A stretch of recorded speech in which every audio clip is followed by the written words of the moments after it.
İlk defa klibimizi sizlere sunuyoruz. Klibimizde Aydoğan Emre Damar'a söylüyorum. Aşırı dağıtıyor, süper. Evet, o zaman başlayalım. Mazlum. Sekene, değil mi? Çilek aradım. Okey o zaman. Evet. Play alıyoruz ve klibimize başlıyoruz.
Bu kez biraz farklı bir şey oldu. Biraz dev dolan geçtik, biraz elektro yaptık, house yaptık. Her zaman hızına da yeter değil mi Emre? Biraz yeter, biraz da house elektro olsa değişik bir şey oldu. Umarım hoşunuza gitmiştir. Burada değerli altın geyik Mazlum klibimizi çeken arkadaşımız. Kendisi aynı anda Kanal D'de çalışıyor burada Frankfurt'ta. Evet. Emre'ye de teşekkür ediyoruz. Gruplamaydan Aydoğan'a alkışlar istiyorum. Bizleri kırmadığı için. Onu da alacağız, onu da sahneye davet edeceğiz. Buraları kaldırtmazsa. Hey! Bir de hızlı çalmıştım, o ne oldu? Hızlı çaldı mı sen? Onu kestik. bir dahakine.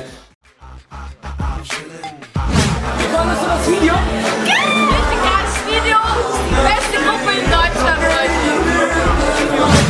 Ama geil. Başka sözüm yok. Rekorları kıracak. Bu kadar. Benden bu kadar. Çok güzeldi. Profesyonel yaptınız. Başarılar dilerim. Çok güzel, süper bir klip yapmışsınız. Yolunuz açık olsun. Güzel bir klip. Also wir waren hier gerade bei der Videopremiere von Group Delto zu dem neuen Videoclip.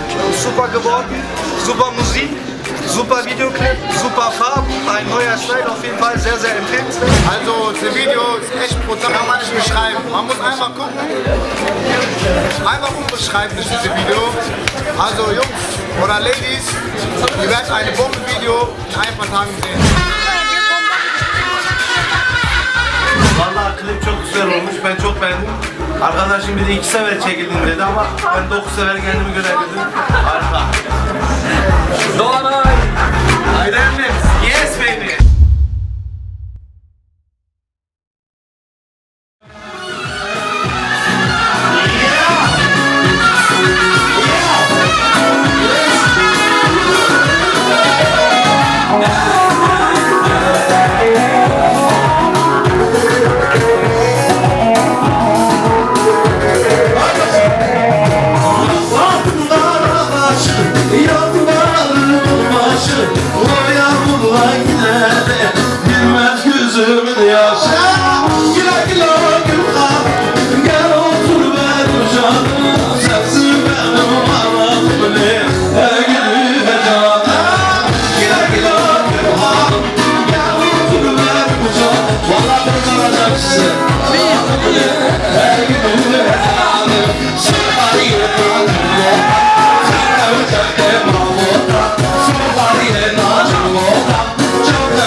Birkaç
Dünyayı birbirine karşı tutulmuştu.